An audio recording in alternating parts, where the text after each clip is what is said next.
Purpose Summit 2023 attendees, please join me in welcoming to the stage founder and CEO of Purpose Point, Davin Salvagno, and Chief Impact Officer of Purpose Point, Paul Epstein.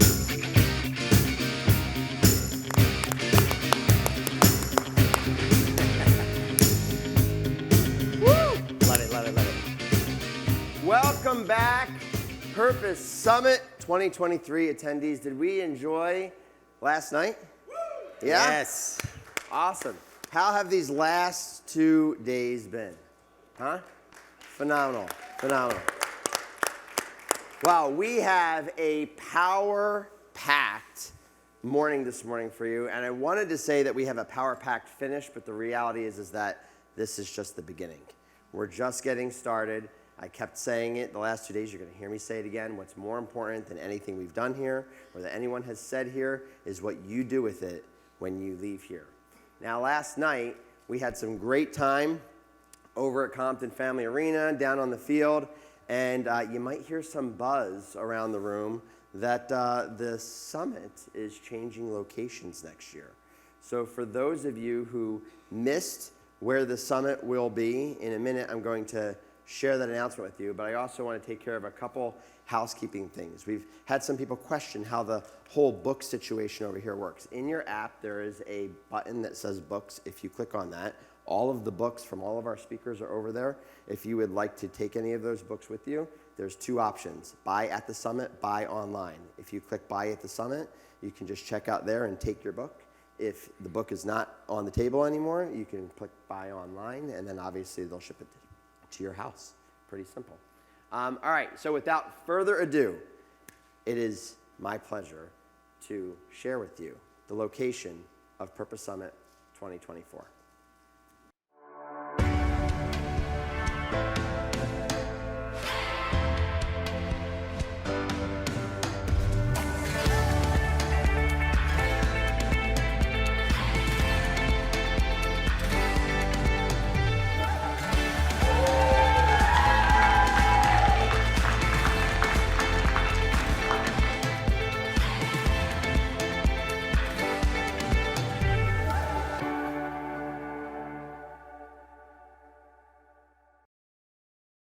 So we love Notre Dame. We've loved our experience here, and I promise you we will be back. But it's time to move the summit around the country to share this message and to bring more people into this movement and this mission. So you might be asking, where in North Carolina? Well, we're going to have a couple places in downtown that we're going to be utilizing, but we are excited to share that we've also rented out the NASCAR Hall of Fame, and we will be doing a lot of it there, including the reception. You'll be able to experience all of that. It's going to be a phenomenal experience. So we hope that you'll join us in North Carolina, April 29th through May 1st. Yeah. And I heard Davin say the words, "It's my pleasure," and that will be alluding to who's about to grace the stage with us as our first speaker of the day. But I wanted to share this level of intention. You might have heard the words yesterday, with purpose, on purpose. And so I remember, Davin and I, we walk in, and yes, that is Davin, this is Paul, in case, right? I went khakis today, and I said that would just make it too easy on y'all, so we had to keep this a little closer. But yesterday when we walked in, I think we were both pleasantly shocked in a very cool way. There was a gentleman right here, front row, just being one with the stage, and he also happened to be our first speaker of the day yesterday in Mr. Simon T. Bailey, and it was just this amazing piece of, you want to talk about intention, you want to talk about living with purpose, on purpose, and that just was a through line throughout the entire day. And also, speaking of it's my pleasure, let's be honest here. Has anybody down on floor one, by show of hands, has anybody enjoyed some Chick-fil-A since you've been here? Yes? Pretty darn good. That spicy chicken, it's on point. So you probably know who I'm about to welcome to the stage, but she has just been an amazing grace in the way that she has, in her words, bet on talent, believes that talent is the ultimate differentiator in companies, teams, in how we create purposeful organizations. And she's poured herself into not only both of our podcasts, but I know a lot of one-to-one connections. I've seen her all over the place. I've seen her work in the back of the room and really just trying to create this magical experience for all of us. So please join me in welcoming to the stage Deanne Turner.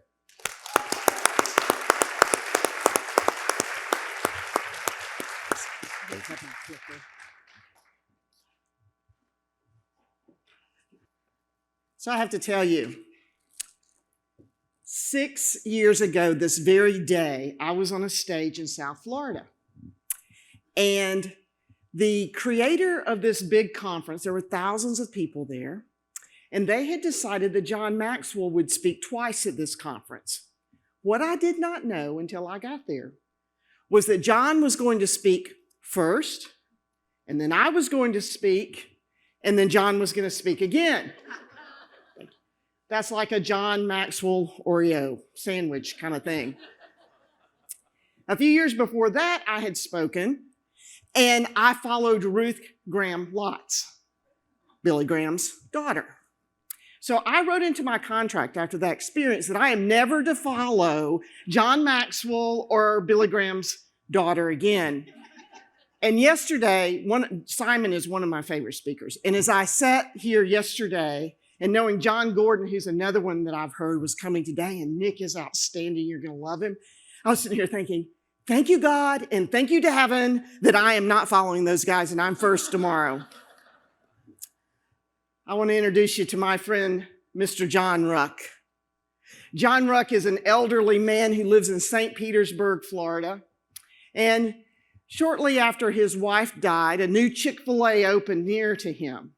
And so he was one of the first 100 customers to go to the Chick-fil-A. And now you might know why he was one of the first 100, because if you're one of the first 100, you receive 52 of these digital offer cards for a free Chick-fil-A sandwich. And so Mr. John was one of the first 100, and he ate there free for a year. In fact, he loved Chick-fil-A so much he ate there every day. He was there so often, he occupied a table, the same table, between the hours of 6 and 2 each day, and they called it Mr. John's table. Now, it doesn't get very cold in St. Petersburg, Florida, but occasionally when it did, Mr. John would come into the restaurant with his own hairdryer and warm the hands of the guests as they came in the door. He became the official grandpa of this Chick-fil-A. And in fact, so much so, they gave him his own team member shirt and his own Chick-fil-A name tag, which he wore both with pride. He became a good friend of the franchisee. In the early years after his retirement, he was one of about a dozen people that traveled around to Chick-fil-A restaurants as one of those first 100. He attended 50 grand openings. And you know why? Because of that free Chick-fil-A I showed you. At 92 years old, Mr. John is what Chick-fil-A calls a raving fan. How do you get raving fans like Mr. John? How do you spread that kind of influence and impact on lives? Well, you create raving fans when you deliver legendary customer service. Now, obviously, in any business, customer service is crucial. And you're not going to have impact without having great customer service if you're in business. I love the stories I hear about another organization called Kwik Trip, KWIK, in Wisconsin. Anybody know about Kwik Trip? Good, you know about their customer service. They're well known for it. And one day a woman purchased some milk from the store and she got home and it was sour. And she was really disappointed, so she took it back to Kwik Trip. And the manager gladly replaced it for her. Well, she came home and she told her husband about it. Now, I don't know how a man asked this question really. My husband has never asked me what I'm about to tell you he asked. But he said, "What brand is it?" And she told him. And then he says something I really don't know how he knew. Kwik Trip doesn't even sell that brand.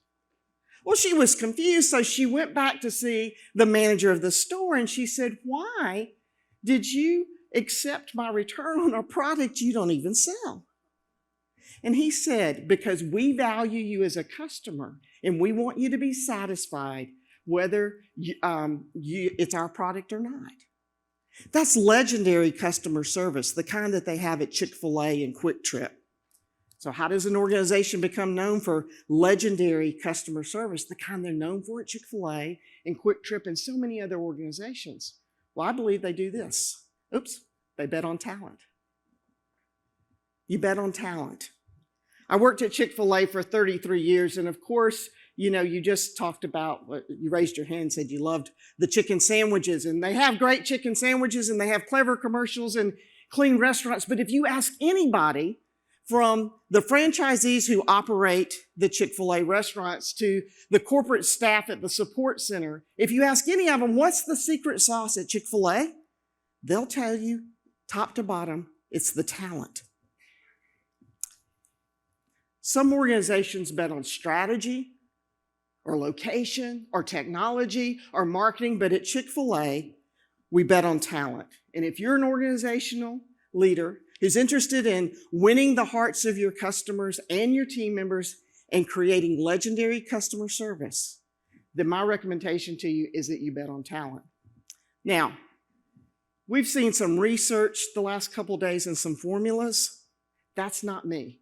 So this is not a complicated formula. Now, it's not easy to execute, but it's not complicated to understand. So I want to share with you the bet on talent formula. First of all, you have a remarkable culture, and we're going to talk a lot about that today. You add to that extraordinary talent. You teach that talent how to deliver amazing customer experiences, and then that gives you legendary customer service. So let's start first with the first element, a remarkable culture. Now I'm going to make a statement, and I want you to remember this statement. Culture is the soul of the organization. If your soul is the core of who you are, then the culture is the core of the organization. Culture is the soul of the organization. And if the soul or the culture is healthy, so goes the organization. And if it's not, then it's toxic. We can define culture as many things. Sometimes people describe it as events, bring your dog to work day, or the team outings that you have, or the holiday parties, or some places Friday afternoon happy hours. That's not culture. That's some behaviors that reflect the culture. I think culture is 3 elements, and you've heard a lot about these over the last few days. So maybe by the time you leave, you'll have the perfect formula to take back to your organization. There are 3 ingredients. The first is a meaningful purpose.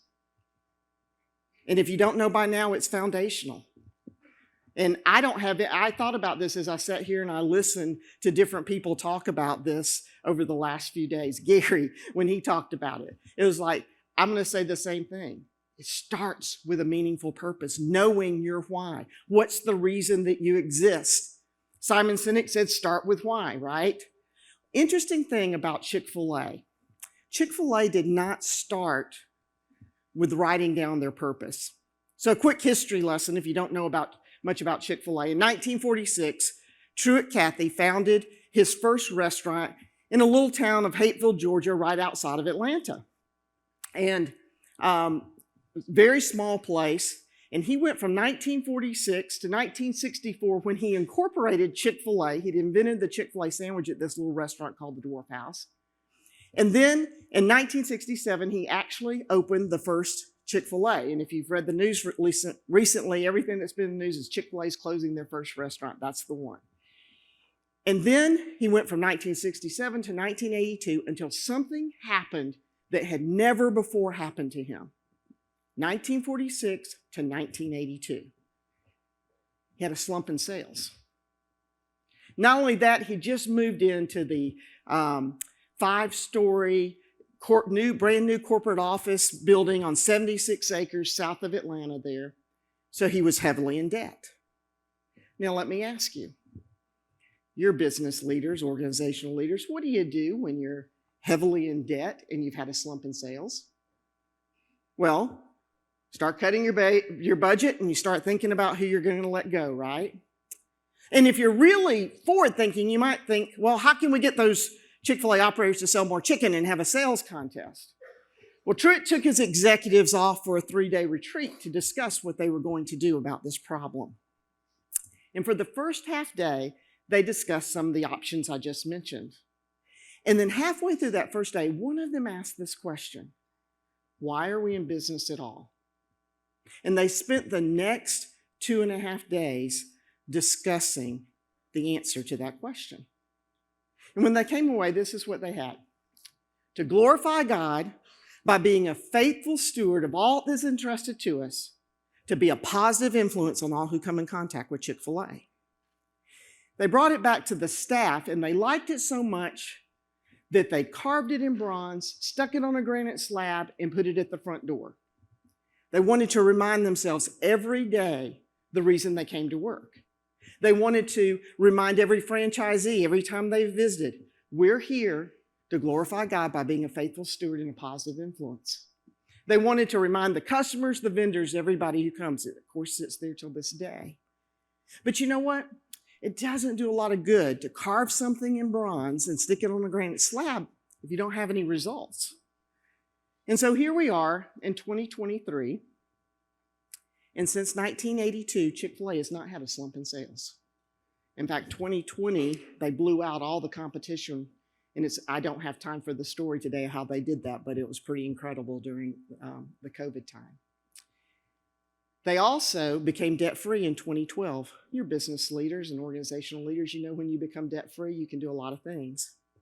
And the thing that probably I'm most proud of is over all those years, they had a retention rate of their franchisees of 95%. And of their corporate staff, 95%. And those franchisees still enjoy one of the lowest turnover rates in the industry. It makes a difference when you know your why. Now, I want to add one little thing about this. There's a reason I continue to use Chick-fil-A. Now, after the Purpose Summit, I think I have some new examples. But I always use Chick-fil-A as an example, and here's why. Because I can walk into any Chick-fil-A and talk to a franchisee. I can walk into the support center today, which has grown exponentially. Chick-fil-A's grown their sales alone in the last 5 years by $10 billion. So they've grown tremendously.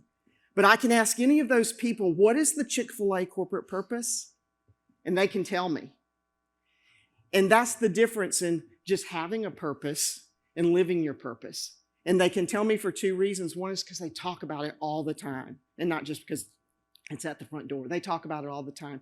They recognize it. They make every decision based on that corporate purpose.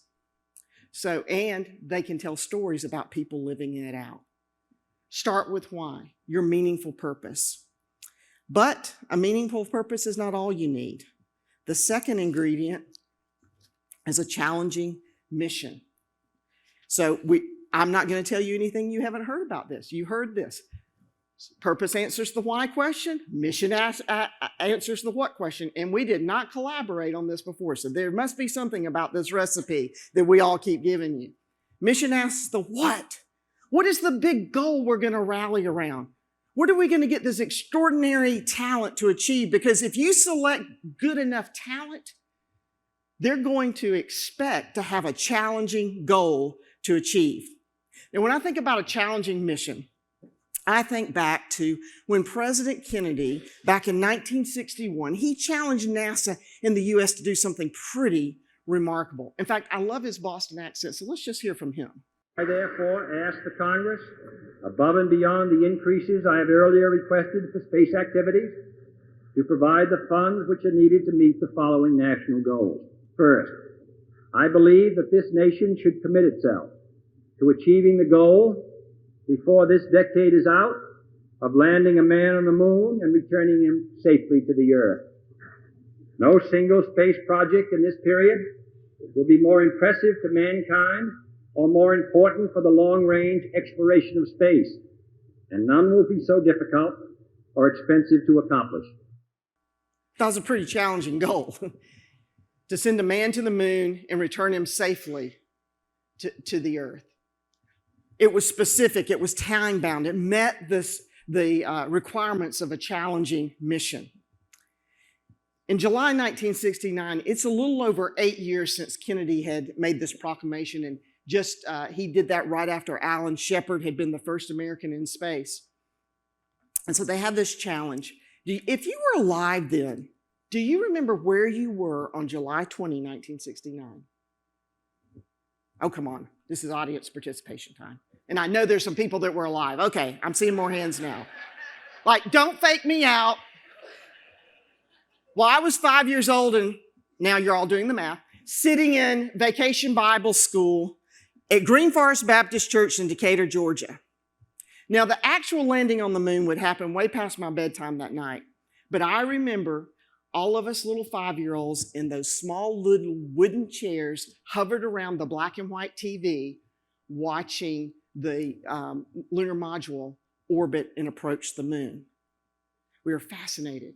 And that night, my parents would sit around their own black and white TV and watch as Neil Armstrong sat down on the moon and said those famous words, "This is one small step for man and one giant leap for mankind."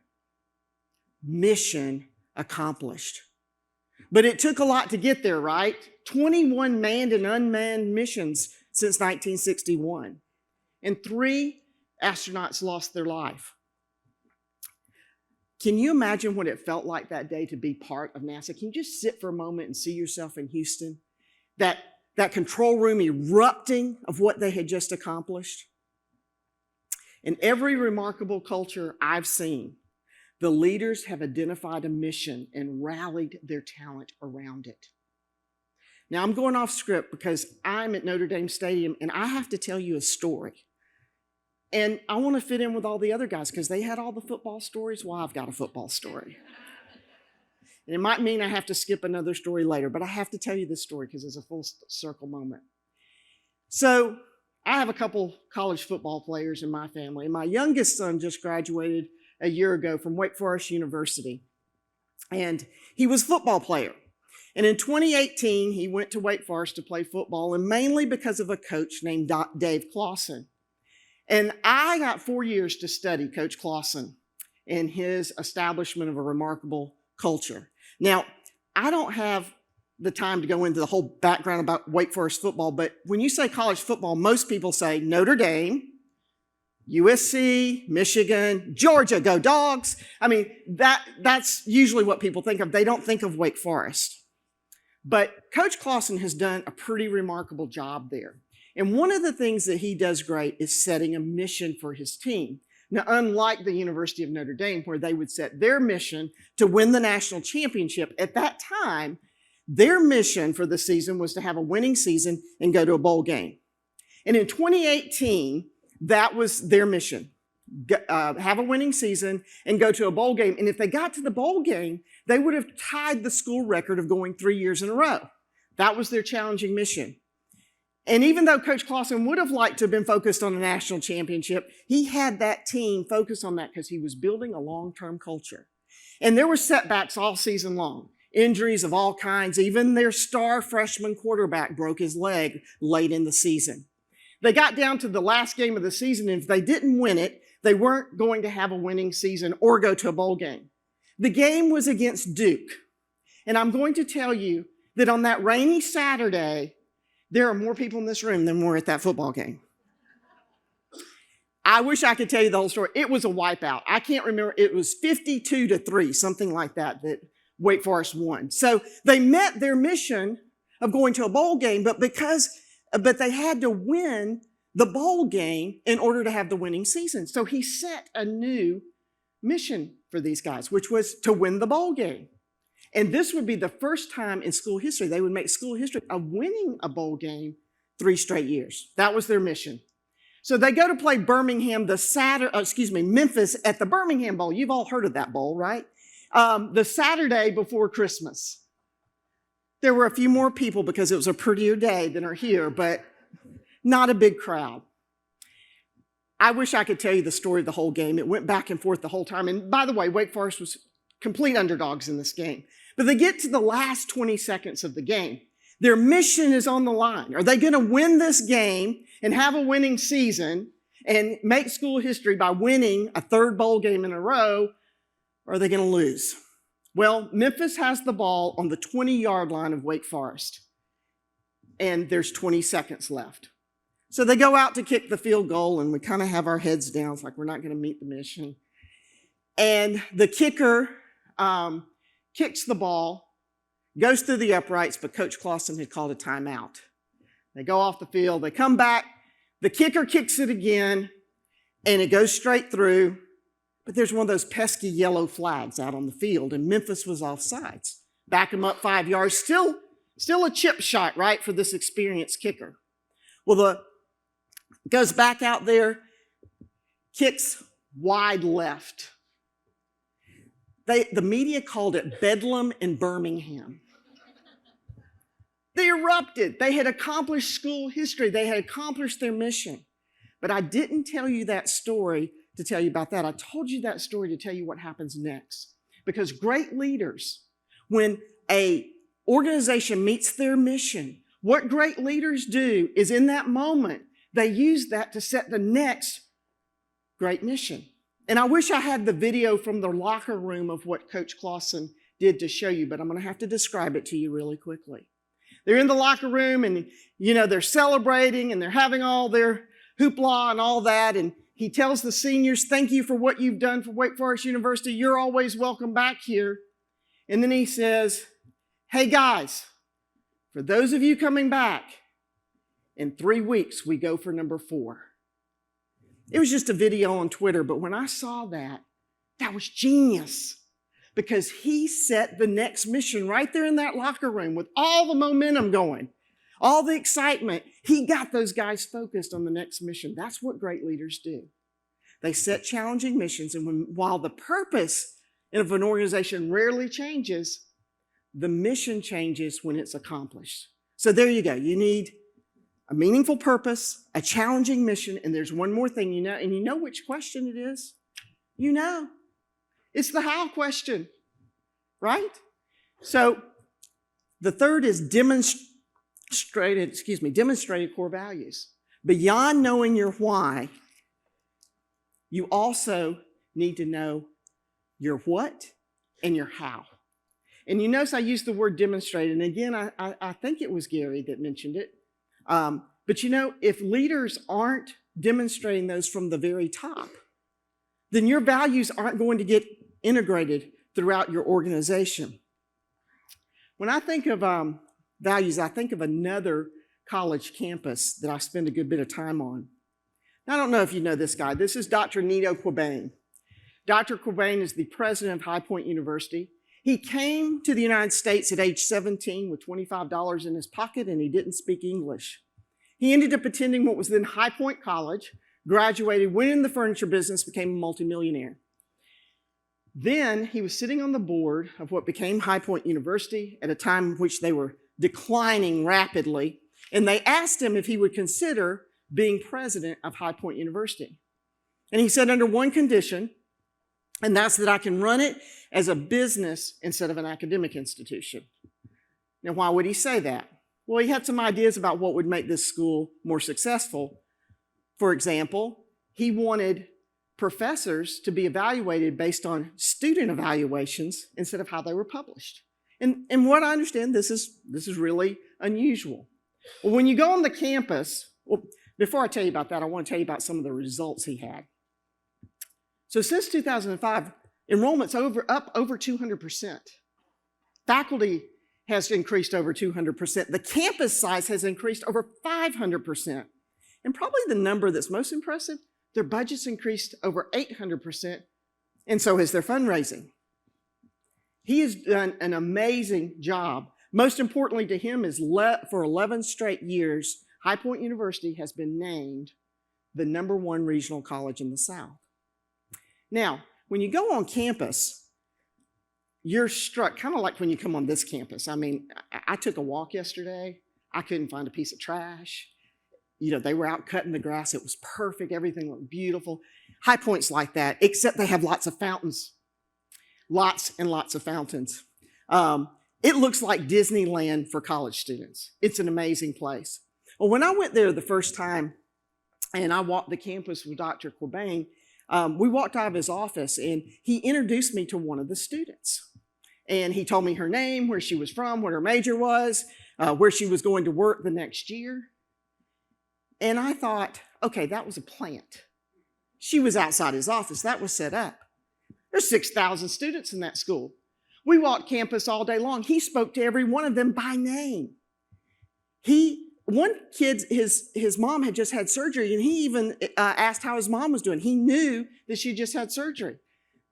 This man knows his students because for him, one of their core values is transforming lives through education. And so you need to know the students if you're going to be able to transform their lives, right? Transformation, impact is one of his core values. Another example of what he did on campus was in 2005 when he came there, he stood on a hill over the campus with the sculptor John Hare. And he said to John Hare, he said, okay, here is what I want you to do. I don't want to look a place on this campus that I don't see one of your sculptures. And so thus began this transformation to integrate art and education. And so today, if you go to High Point University, you'll see sculptures like this one. This happens to be John Wesley, Martin Luther King, Gandhi, Mother Teresa, my favorite, Amelia Earhart. I mean, there are these statues all over. They sit on their own benches like that, and they have a little saying from that person underneath. Now, why in the world would you spend so much money to do that?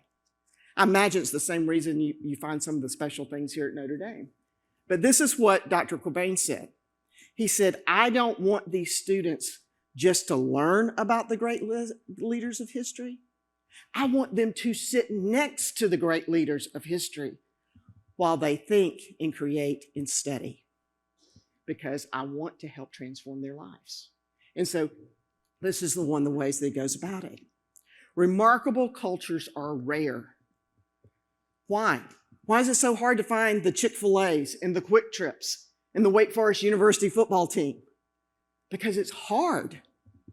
I just spent a few minutes telling you what these three elements are, but it takes years sometimes to define and execute them. But I have to tell you, a remarkable culture is just part of the formula. There's more. The second is extraordinary talent, and it's a talk all on its own, so I'm just going to hit some highlights for you really quickly about what I mean by extraordinary talent. I've got one of those things I don't want you to forget that I'm going to say in just a second, but let me ask a question first. Do any of you in this room have all the talent you need right now? There is not a hand up in case you were wondering. No, we don't.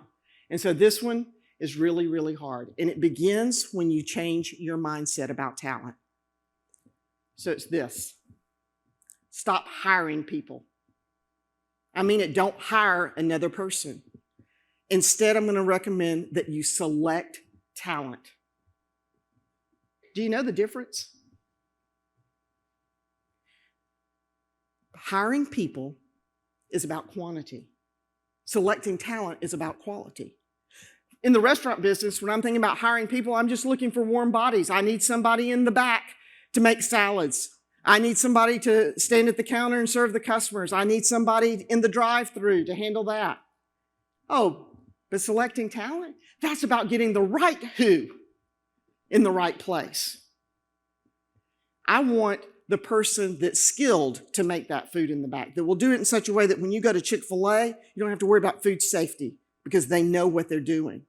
I want somebody who stands at the counter and smiles at the customer. And for the ones they know the regular order in their stories, that they speak to them and they say, my pleasure.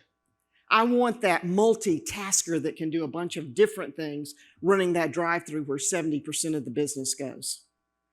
That's selecting talent. There's a world of difference to do that. You know, when I started selecting talent at Chick-fil-A, we had no exit budget. I had no budget for terminations. I had no, outplacement services. I had no packages. I had no money for lawsuits. I asked Truett why. He said, because we're not going to be making any changes. We're going to select extraordinary talent and we're going to keep them. It's like, okay, well, how do I do that? Well, this is what I learned, what I call the 3 C's of selection. Jim Collins said, if I were running a company today, I would have one priority above all the others, to acquire as many people as I could. acquire many of the best people as I could. That's a hard thing to do. So how do you do it? Well, I used a criteria at Chick-fil-A of these three essentials to selecting talent. The first is character. Everything starts with character. This is another statement I want you to remember. Think about this. The sum total of the character of the people in your organization makes up the culture of your organization. Your culture is made up of the sum total of the character of the people in your organization. Whether that's a business, a nonprofit, an athletic team, whatever it is, it's from character. So what is character? It's all about the decision making. How has somebody used judgment in decision making? It's about integrity. A person with character has consistency in their life. When you interview them, you ask them about their personal purpose, mission, and core values. Do they align with your organization? By the way, when you check references, which I know all of you do that, you also ask the references to get them to tell you about their personal purpose, mission, and values. Do they align? So again, this is a crash course. It's an all-day workshop. But character comes first, and it's most important because if the character's not right, you can't get anything else right. Secondly is competency. Well, you all know what competency is. Competency is getting people to do what you need them to do, or getting the people who know how to do what you need done. They have the skills to do it, right? But it's amazing how often we can't find the skills that we're looking for, or we interview somebody and we can't determine that. So how do you interview for competency? Who knows? Somebody say test? You could do that. You could test for competency. How about what kind of interviewing do you want to do? Behavioral. You know, I've learned the higher up somebody goes in the organization, the lazier they get at interviewing. Now, that is a generalization. That doesn't mean any of you are like that. But I have learned that. Oh, I've been doing this for years. I've just had this hunch, had this gut feeling. And then they read, you ever seen anybody read the resume back to the candidate? Oh, I see you went to Notre Dame. Oh, you graduated with a degree in economics. Oh, you work for so-and-so. You want to find talent with competency? Invest in learning how to behaviorally interview. For those of you who don't know, a behavioral interview is used because past performance is the best predictor of future performance. So you want to ask questions that can't be answered with yes and no. Now, I'm going to add a few things to that because you're all sitting here going, I know that. Okay, so I'm going to add just a couple of ideas for you on this. I like to go 3 questions deep when I have a behavioral interview. So that would be something like, I would say something like, tell me about the most difficult project you ever worked on. They tell me. What made that so difficult for you?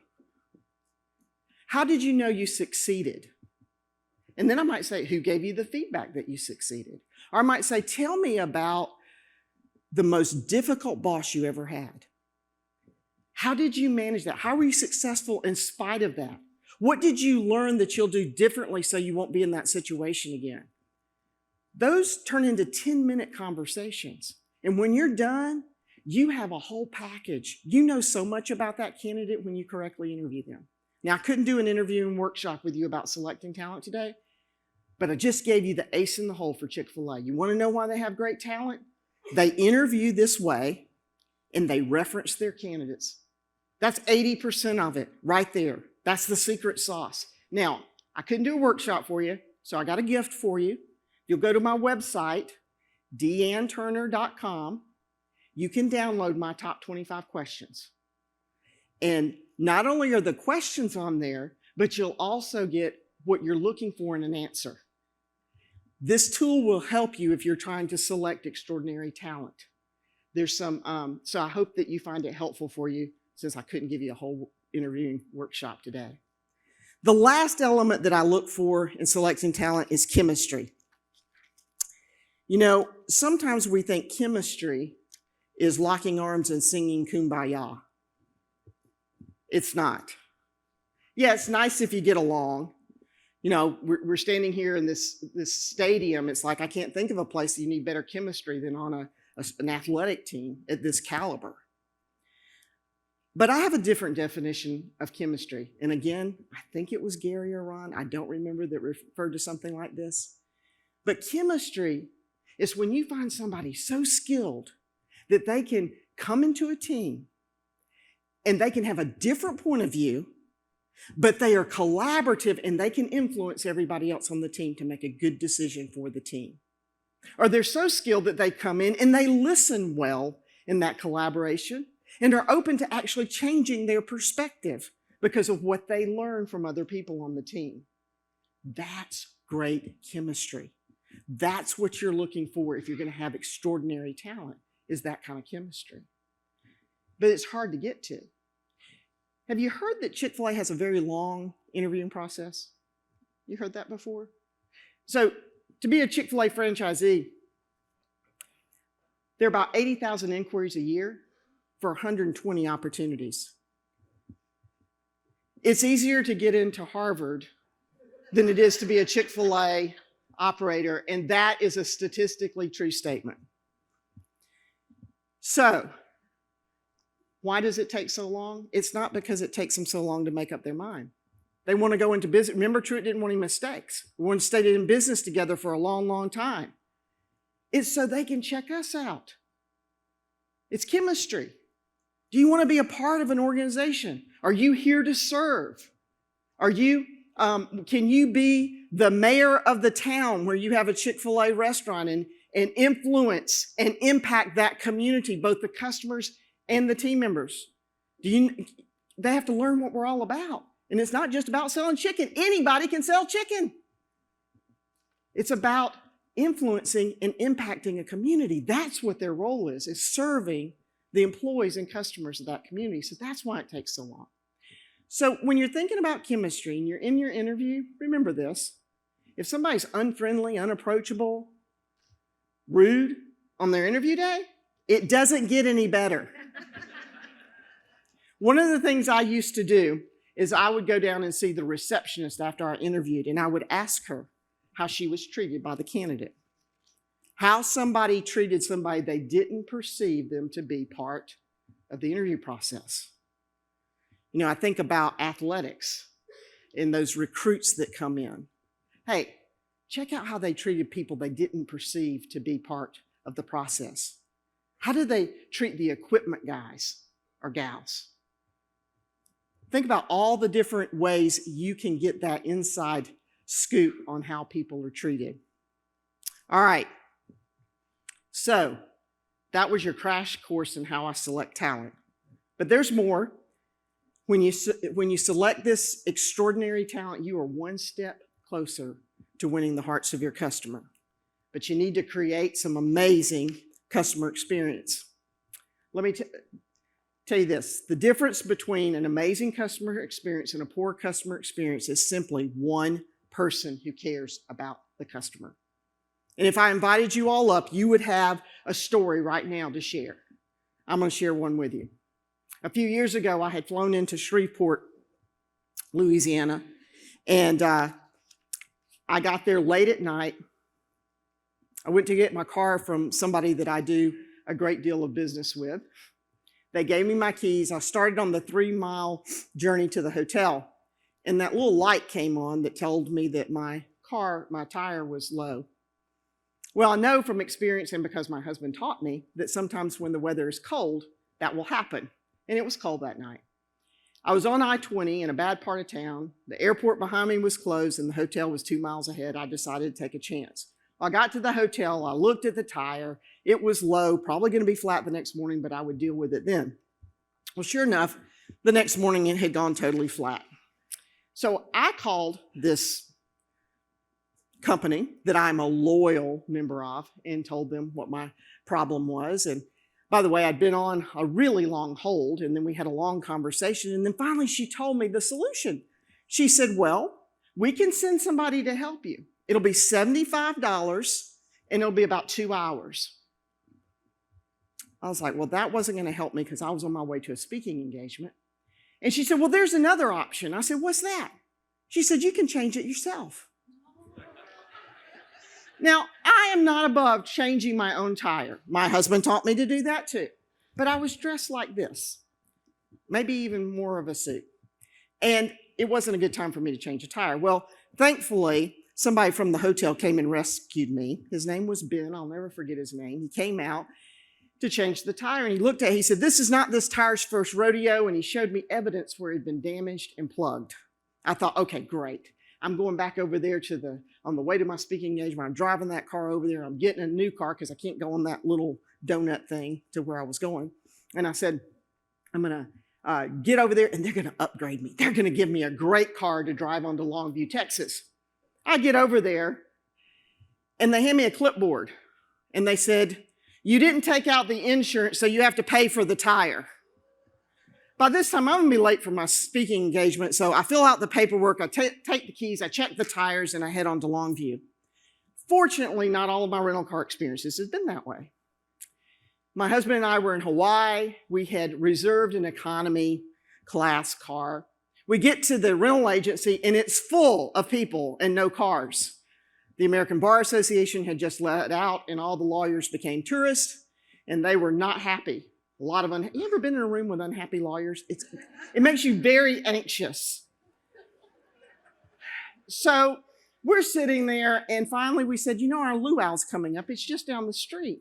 Would you be kind enough to drive us to our luau and maybe pick us up afterwards, and then maybe you'll have a car for us? They were so nice. They said, we'll be happy to do that. So they drove us in this nice Mustang GT, car, convertible over to the luau. When it was over, they came and picked us up in the same car. And the lady took us aside and she said, "If you'll wait just a minute, your car," we came in and all the lawyers were still there. They're now threatening to sue. I come from a family of lawyers, so I can make fun of them. And so anyway, she said, "If you'll wait just a minute, I'll help you with your car." And so we did, and she took us out back. I think she didn't want the lawyers to see what was about to happen. And so when we went out, all we saw was this Mustang GT convertible. And she said, "Your car's ready for you." She said, "We want to thank you for your patience. Thank you for being kind to us. And we hope you enjoy your vacation." We did. Now, here's the most remarkable thing about this. It was the same company. The same company that wanted to send me away in a potentially damaged tire and charge me for it was the same company that gave me this experience. How does that happen? I've already told you. The difference between a poor customer service experience and a remarkable or amazing customer experience is simply one employee who cares about the customer. If your organization selects talent to care about your customers, you're going to hear stories like this too. Now, so that's the formula. That's what you do. I made it sound so simple, right? Like the others that have spoken and said, yeah, it sounds so, you got it written down there for you. It sounds simple. But here is the news. The best news of all is it's available to you. If you follow this formula, I guarantee you'll be on your way to winning the hearts of your talent. And you know what? When you win the hearts, you stop the revolving door of team members and customers. Well, I can't leave here without telling you. All this begins when you create a culture of care. And I have to tell you what happened to Mr. John, right? You remember him. Well, Mr. John was changed by the culture of care at his local Chick-fil-A restaurant. And he decided to do something a little crazy. He was sitting at home and he saw his wedding bands of he and his wife sitting on the nightstand. And he thought, I'd like to have those melted down into one ring, a signet ring, maybe. So he goes to his jeweler and he tells him what he wants. And he said, okay, I can do that, but what logo do you want on there? And he said, oh, I want this one on my Chick-fil-A name tag right here. He said, oh no, I can't do that. That is a trademark logo. So Mr. John made a phone call to his local Chick-fil-A, who helped him get in touch with Dan Cathy, the president of Chick-fil-A. And he got his ring. He was so impacted by the service of this local restaurant that he made a signet ring out of his wedding bands. But the story keeps going. A few months later, he runs into Dan Cathy. Dan sees the ring. He loves it. So Mr. John has one made for Dan. And Dan wears it every day. And the reason he does is because it reminds him that somebody closest to his customers was so changed by a culture of care. It reminds him that they enfolded him in their restaurant's remarkable culture, and they experienced their extraordinary talent, and that he consistently received amazing customer experiences. Let me encourage you. Create a remarkable culture. Select extraordinary talent. Teach that talent how to create amazing customer experiences. And when you do that, you'll do exactly what happened for Mr. John. His life was transformed. He was impacted. And you're going to transform lives too.